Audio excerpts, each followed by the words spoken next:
You've said, I will work with anyone who shares the objective of getting rid of Najib Razak as Prime Minister.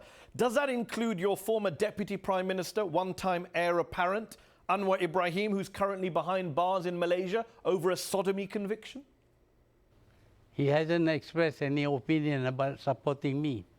There have been reports that his allies reached out to you to do a deal with you against Razak.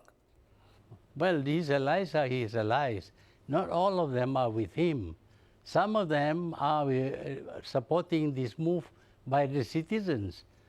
He is under detention. He and his wife and his daughter, of course, have not been very positive about what we are doing.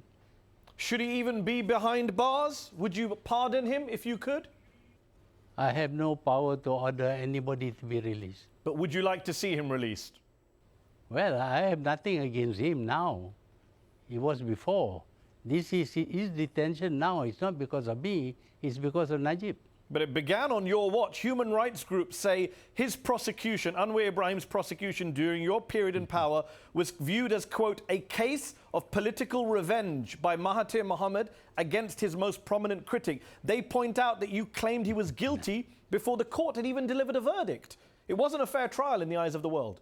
He was accused of sodomy, and it was proven in a court of law, and it is the court which decided that he was guilty, and he was detained not without trial. He was detained only after trial. I didn't detain him without trial. You, the Prime Minister of the time, accused him of being guilty before the trial. You were criticised by Gordon Brown, by Al Gore, by human rights groups, by a lot of people in the world.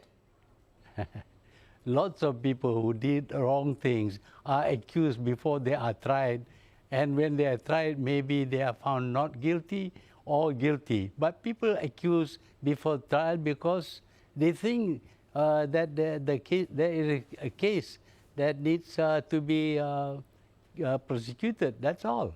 So just to be clear, you wouldn't want to see him released tomorrow? You don't think he served his time for whatever accusation or crime or conviction he was held on? It's of no consequence to me now.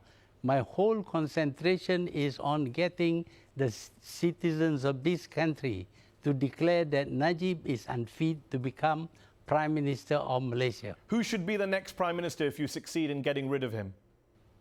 Well, if Najib goes, his party will still be in the majority, and they have a right to choose whoever. But certainly they cannot choose Najib again.